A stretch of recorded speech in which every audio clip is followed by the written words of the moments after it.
On this edition for Saturday, February 10th, rising tensions in the air over Israel and Syria. Another White House staffer resigns amid domestic abuse allegations. And in our signature segment, trying to prevent the resurgence of piracy in Somalia. Next on PBS NewsHour Weekend.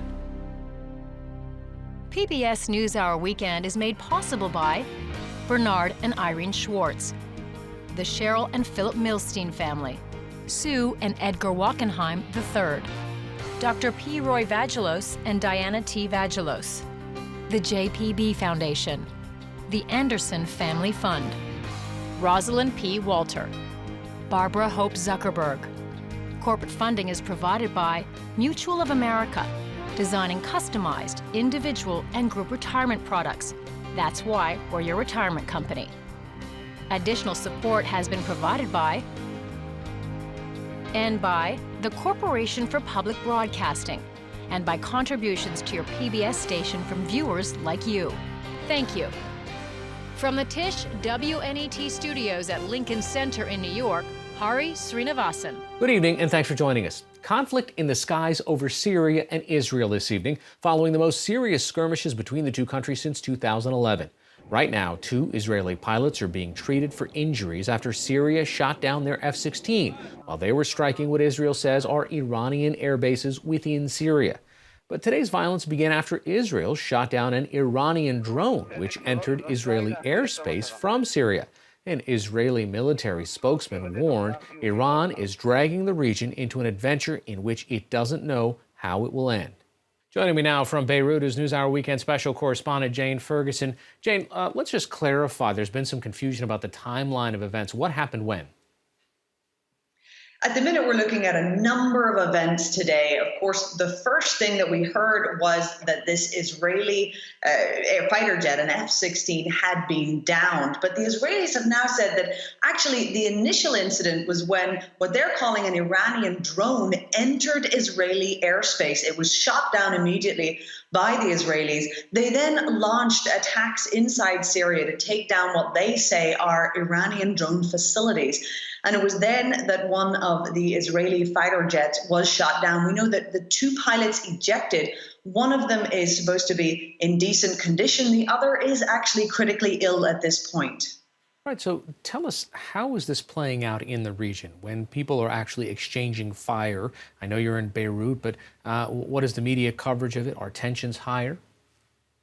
Tensions are high because everybody is aware of the fact that this is a hugely complicated and region-wide conflict going on inside Syria at the moment. What the Israelis are really trying to prevent is to make sure that Hezbollah, the Iran-backed militia here in Lebanon, don't get completely uninterrupted supply lines, basically from Beirut all the way across to Iran. They want to make sure also that the Iranians aren't building a permanent military presence inside Syria. So they want to make sure that those military bases that the Iranian forces are on in Syria already aren't going to stay and are certainly not going to creep close to their borders. So from the Israeli perspective, to have Iranian drones coming into their territory certainly increases the tensions around this. And the Israelis have said that that is something that they will not accept. And from the Syrian government's perspective, they're saying you are attacking locations inside our borders.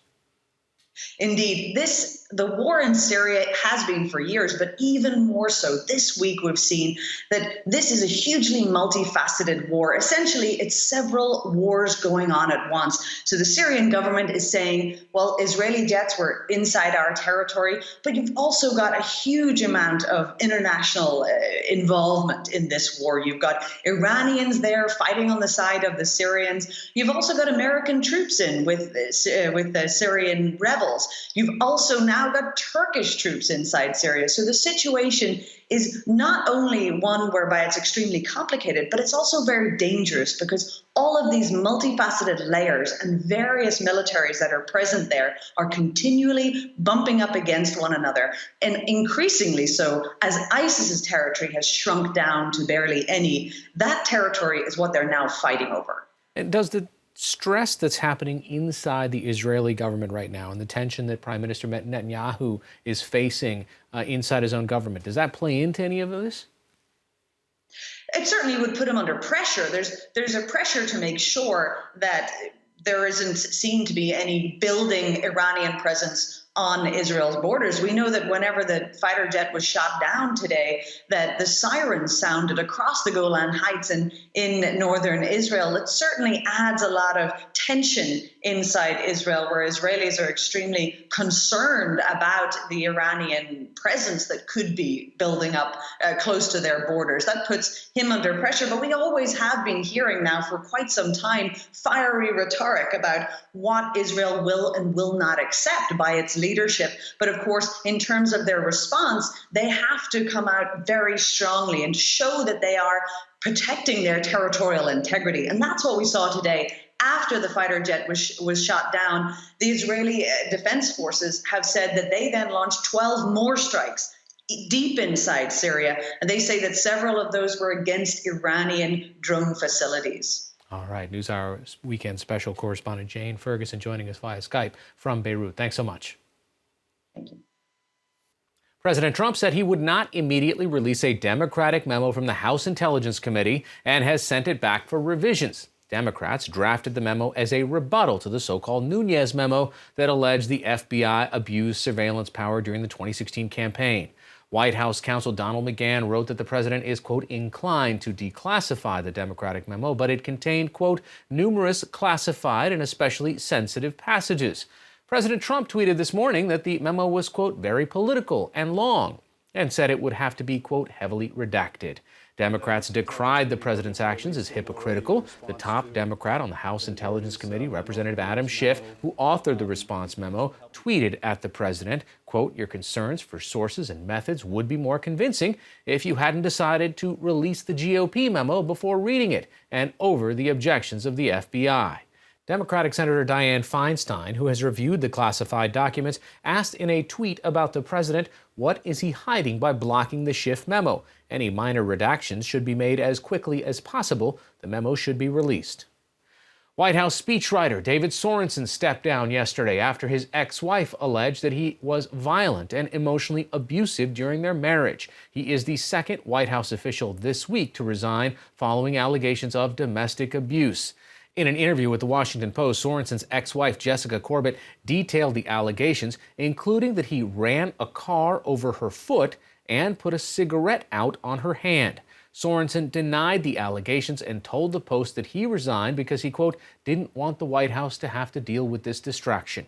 White House staff is still grappling with the fallout of former Staff Secretary Rob Porter, who resigned Wednesday. Two of Porter's ex-wives have accused him of verbal and physical abuse. Porter has denied the allegations. President Trump raised a question about due process amid the controversy, tweeting, quote, people's lives are being shattered and destroyed by a mere allegation. Some are true and some are false, asking, quote, is there no such thing any longer as due process? Mr. Trump has not addressed the women who stepped forward or the FBI investigation in the claims by Porter's ex-wives that found the allegations credible. Senator Patty Murray responded to the president on Twitter saying, women's lives are upended every day by sexual violence and harassment. I'm going to keep standing with them and trusting them, even if the president won't. Last year, U.S. intelligence operatives paid $100,000 to Russians claiming to have stolen NSA hacking tools. This, according to the New York Times. The United States opened a secret communications back channel with a Russian, and after delivering that $100,000 as the first installment of a $1 million bounty, were given possibly fabricated information about President Trump. The U.S. later cut off the deal over concerns it was actually part of a Russian intelligence effort to create discord within the American government. Find out what has changed in northern Syria in the past 6 months. Visit pbs.org/newshour. The waters off the coast of Somalia famously became the most lawless in the world between 2010 and 2012, as pirates hijacked and ransomed commercial vessels at record rates. Since then, stepped-up international naval patrols and better security measures on ships appeared to have put the pirates out of business. But appearances can be deceiving. Once again, NewsHour Weekend Special Correspondent Jane Ferguson has our story. Every morning is busy at Bosasso's port, with fishermen returning from the sea and delivering their catch right onto the beach. The waters off Puntland, a semi-autonomous region of Somalia, are rich with massive tuna. Immigrants, they are coming mostly. So they're from outside? India, from Indian Ocean, and they are coming here. So they migrate through Somali waters? Somalia waters. So Somalia is very blessed with these fish? Too much. It's not just fish that pass through these waters. Commercial ships do too. And just a few years ago, this was the most dangerous place in the world for them. Pirates operated along the coast in Puntland, attacking 237 ships in 2011 alone, costing billions of dollars in ransoms, higher insurance premiums, and improving security in rerouting vessels. Since then, international naval patrols and better security measures on board ships made them harder to hijack. International efforts to arrest pirates were stepped up by various coast guards, and pirate prisons were built in Somalia and abroad, and soon filled up. As business dwindled, many of the pirates here who used to hijack ships went back to their old jobs as fishermen. Down at the port, we met Zakaria Abuka and Abdikader Samatar, two former pirates. They're trying to earn an honest living this time around. Zakaria was a pirate for 5 years before spending a year in jail. He says he made over $100,000 but lost that money when he was arrested. Even if piracy weren't so risky these days, he complains, it takes a lot of capital to get it off the ground. It's really very difficult to go back to piracy. You have to buy food, oil, gas, diesel, guns, bullets, everything. You have to take a loan for this. All of this money will go on your account, and if you don't pay, it's very risky. But in fishing, it's very easy. You go out for a day and come back. You will earn money, and then you can buy your things. But making a decent living from fishing is tough. Whenever we go out fishing for around 4 to 5 days, when we come back, the money that we make is very little. 22-year-old Abdi Kader was just a teenager when piracy was at its height. Unlike Zakaria, he never got caught by the Coast Guard, and there's a part of him that misses the thrill of it. In piracy, you are a risk taker. Immediately when you see a boat or ship, you risk yourself. You don't care about anything. Your only aim is to catch it, and you do whatever is possible to catch the boat. There are some ships that will vanish and we cannot catch them, but mostly we catch them because we used ladders, hand grenades, bazookas, so that when we fire, they stop immediately. He's hardly a fisherman by choice. Given the chance, would you rather be a pirate or a fisherman? There is no chance to do piracy now. It's closed, but it is better than fishing. Somalia's ongoing civil war began in 1991 when the government collapsed. Decades of chaos since then created an environment of lawlessness in a country full of guns and desperately poor people. A NATO effort to tackle piracy, Operation Ocean Shield, began in 2009 with warships patrolling the waters. They declared mission accomplished a year ago and stopped. Ben Llewellyn works with the Colorado-based think tank Oceans Beyond Piracy. A lot of the kind of on-the-sea mitigation efforts, which were international naval coalitions, deployment of armed guards, and something called adherence to best management practices or industry-recommended best management practices, which are things like reporting in vessel's location going into this what's called the high-risk area, and kind of simpler things like driving ships faster, kind of hardening the vessel. All that really brought down the incidence of Somali piracy, but it really just kind of mitigated the problem at sea. Despite all of those security measures, the conditions that created pirates in the first place still exist. People here need jobs. Somalis don't traditionally eat much fish.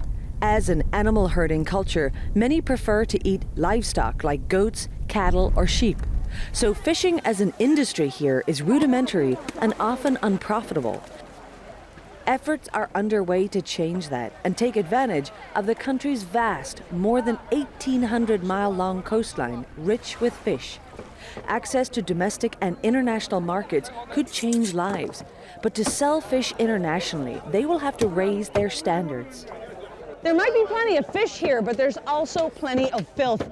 And if people want to make money out of these fish and export them, they're going to have to make this whole area much more clean and much more professional. The United Nations Food and Agriculture Organization is trying to do that. They are building a new fish processing plant next door. It's not being used yet, but hopes to provide hygienic places to chop up fish and chill rooms to store it. Other changes will be needed in how the fish are caught and brought in from the water too. John Purvis is the project's manager. What is needed here is a transformation of the sector, and that's going to involve change at the point where the fish is caught. It's going to involve change where the fish is moved from the fishing ground to the land, particularly the landing site, and then the whole marketing, processing, export area. And there needs to be change at every point in that value chain, if you like. Animal herders from inland are suffering from a devastating drought. As their camels and goats die, they are fleeing, destitute, to refugee camps like this one just outside the coastal town of Bosaso. The UN is teaching the women from the camps to process and dry fish so they can feed their families as well as sell it to make money. Boys from the camp are also being taught to fish. These young men grew up around livestock and know little about boats. So the experienced fishermen down at the port are passing on their knowledge. Eager to show us around their training vessel, they gave us a tour. The hope is that one day they will make good wages from an export industry here. Are we likely to see Somali fish exported to Europe, to the States? Yeah, why not? You look at the target here is a lot of the target is for the migrating tuna that is caught by vessels in Kenya, Tanzania, Seychelles, Mauritius. And that fish goes, it's handled well, and it goes globally. You can find it in any market across the globe. And there's no reason that that same stock tuna fish coming into Somali waters shouldn't enter the same market. That will take many years, however. Years during which these communities will keep struggling to develop, leaving the lure of piracy to remain. Last spring, pirates in Puntland snatched their first commercial vessel in years. It was a reminder that piracy might return if conditions on land don't improve and security at sea continues to relax. And it's not just small-time piracy the world has to fear. There are more powerful figures waiting in the shadows, says John Purvis. The part that is not here active at the moment is the organized syndicate part of it. That probably has businesses elsewhere on the continent and in the world. But if they see an opportunity to come back again and reorganize their networks, their chains, that's still there. The kingpins, the so-called kingpins, are still active. And that's a warning for sailors worldwide that the waters off Somalia could once again become a pirate's paradise.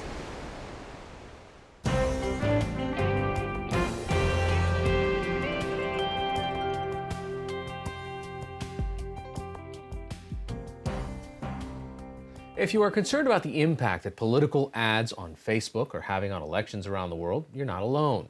Facebook is notoriously opaque when it comes to letting the public know who is being targeted and how. So several months ago, ProPublica released a tool for your browser called the Political Ad Collector, which crowdsources the job of monitoring the ads that you might not even realize are political.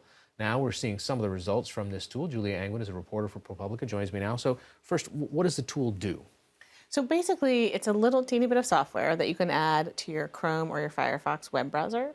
And so when you log onto Facebook, it will just notice what ads are being shown to you on your news feed and grab them, figure out which ones are political, and send those political ones to this public database that we're collecting of all the political ads we can find from Facebook. This is different because it's not like the TV ads that you and I might see at the same time.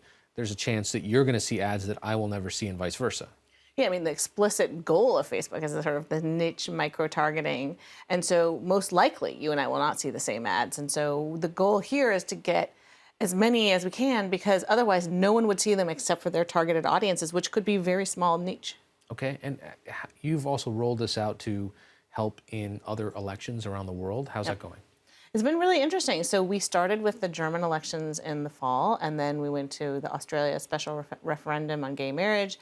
And we've been rolling it out in all these other countries since then. And in Australia, for instance, they did find some misleading ads. They found some sort of attempts to mislead certain groups. And in Germany, we say the same thing with the far right party. There was an ad that was misleading about characterizing a crime that was they blamed it on an immigrant, but there was no evidence that was based on immigration. So, it allows for journalists to do the kind of fact checking that is already done just all the time on TV and radio and print ads. And this is a little different than the TV ad where the candidate comes back and says, I endorse this message at the end, because on these kind of ads on social media platforms, they don't have to say that, and it could be third-party groups. Yeah. These ads can be tied to a Facebook page that says Americans for America, and it's sort of impossible to tell who are those people, right? So Facebook has said they're going to add more required disclosures, but that hasn't happened yet. So right now, it allows for people to investigate who are these groups that are placing them. How does this translate to what will happen in 2018 in the U.S. elections and all the ads that we are likely to be targeted against or targeted through? Yeah, so our goal is to really blanket the nation with our tool for this 2018 midterm elections, because we want there to be as much transparency as there can be about political speech during this election. Is there something that you've learned about what's happening in Australia or somewhere else in Europe that can be applied to what happens here? What we have to do in each and every location is we actually build an algorithm to teach it what is political speech in that country. And so it takes us a while to train the algorithm in each country. And I'm wondering whether we're going to have to do that on local elections. Right now we have sort of a national idea of what political speech is, but there may be really local issues that we don't catch. So what we're going to be constantly doing is training our algorithm to be better and better at catching political speech, which is kind of ironic because our whole goal here is to police algorithms, and then we have to build algorithms to police the algorithms. Yeah. And not all political ads are just about a specific candidate. You're also finding that there are topics that institutions, even companies, are weighing in on that are political. Yes, there's a lot of issue-based advertising, particularly now early in the cycle. And what's really frustrating is that the Federal Election Commission is trying to build new disclosure rules that make it so that internet ads have to be more accountable. They have to have the little I paid for this line, but they're not necessarily going to apply to issue ads. They're really only going to be for the candidates. And so there is going to be a lot of issue advertising that's pretty unaccountable during this election, unless something changes with the way our election laws are regulated here. And right now, anyone can go and download this tool? Yeah, you just go to, you could just basically go to our website, ProPublica. It says, help us monitor political ads. There's a link to the Firefox or the Chrome browser extension. And what's really fun for users is when you open up the browser and you're on Facebook, it actually shows you ads you're not seeing. So it says, here's the ads you're seeing that are political. And then it tells you these are the ones that weren't targeted at you. So you get to see a little bit of what other people are seeing on Facebook. All right, Julia Angwin of ProPublica, thanks so much. Thank you. This is PBS NewsHour Weekend, Saturday.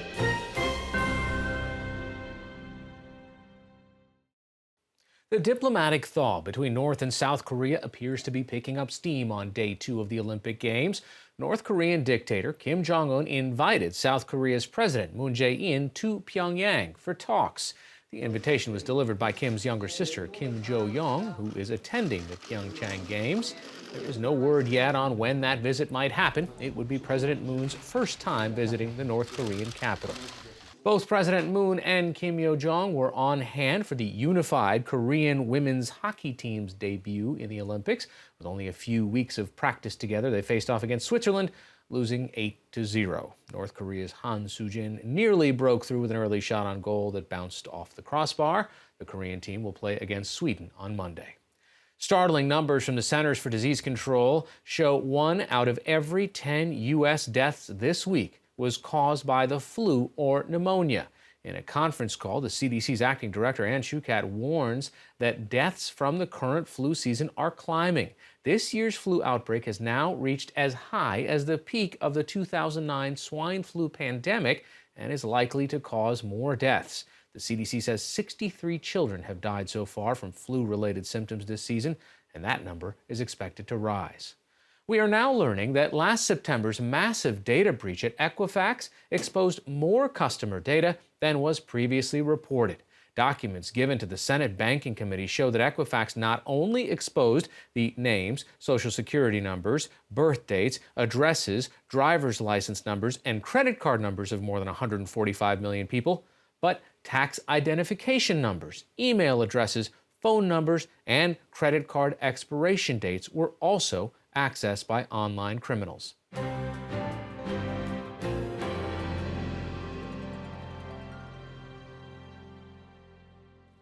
Finally tonight, we remember veteran actor Reg E. Cathey. He's best remembered as Norman Wilson from HBO's The Wire and Freddie the barbecue owner on Netflix's House of Cards, a role that earned Cathey an Emmy in 2015.